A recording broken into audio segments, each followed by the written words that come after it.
Hey guys, welcome back to our Bible talk. I'm Jayla Waters, the leader of Revelation Revolution. It's a ministry where we're just trying to create a community of Christ, and under it we have a podcast, Revelation Revolution podcast, and we also have our To Our Women of Christ. It's a Bible study group that meets online every Wednesday at 7 p.m.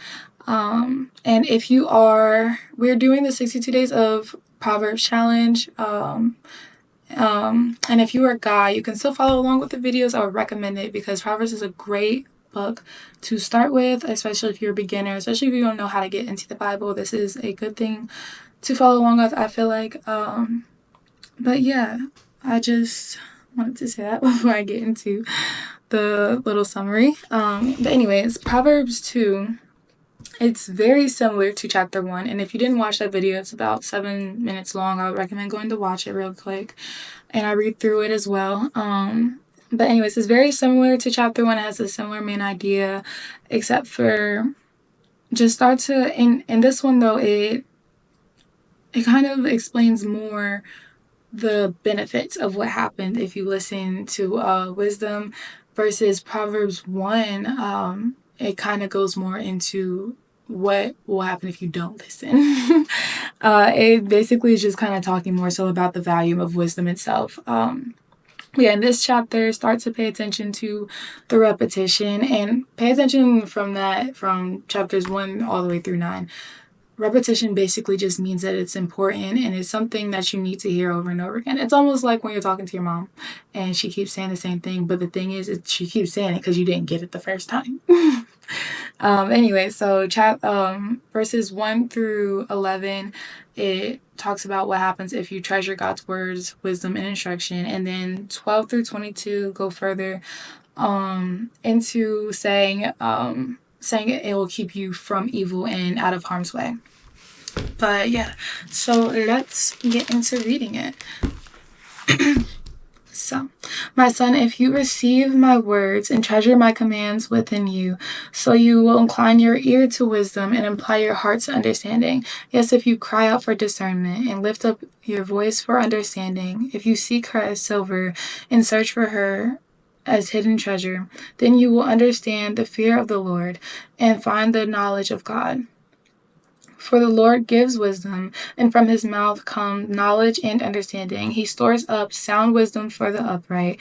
He is a shield for those who walk uprightly. He guards the paths of justice and preserves the way of his saints. Then you will understand righteousness and justice, equity, and every good path. When wisdom enters your heart, and knowledge is pleasant for your soul, discretion will preserve you, understanding will keep you, to deliver you from the way. Oh, sorry. Let me stop right there real quick and just say, go ahead and highlight things that this is the 1 through 11, basically talking about what happens if you treasure his wisdom. I would go ahead and highlight words you don't know, things that stand out, verses that you want to remember, and tomorrow I would, or depending on which day, if this is the day that you're just reading through it, not studying it, I would go ahead and tomorrow go back and research these things and write it down. But if this is the day that you're studying it, I would write them down currently.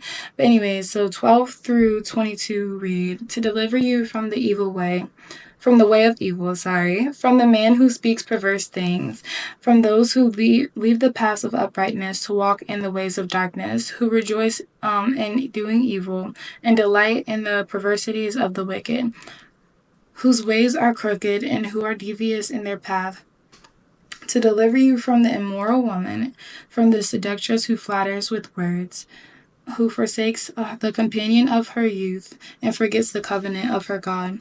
For her house leads down to death, and her paths to the dead. None who go to her return, nor do they regain the paths of life. So you may walk in the ways of goodness and keep the paths of righteousness. For the upright will dwell in the land, and the blameless will remain in it. But the wicked will be cut off from the earth, and the unfaithful will be uprooted from it. So, for one, I just want to point out that this is the Old Testament. God was more like he was much more harsh back then because this is before God Jesus' sacrifice.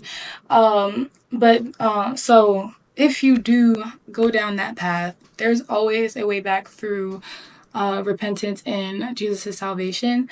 But just as it says, for the upright will dwell in the land, but the blameless will remain in it.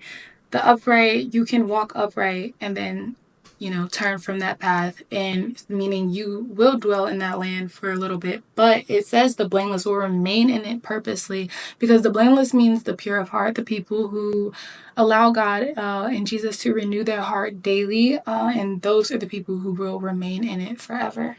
But yeah, I just wanted to give you guys that quick little rundown on chapter 2, but we'll be doing chapter 3 in the next video, so keep following along.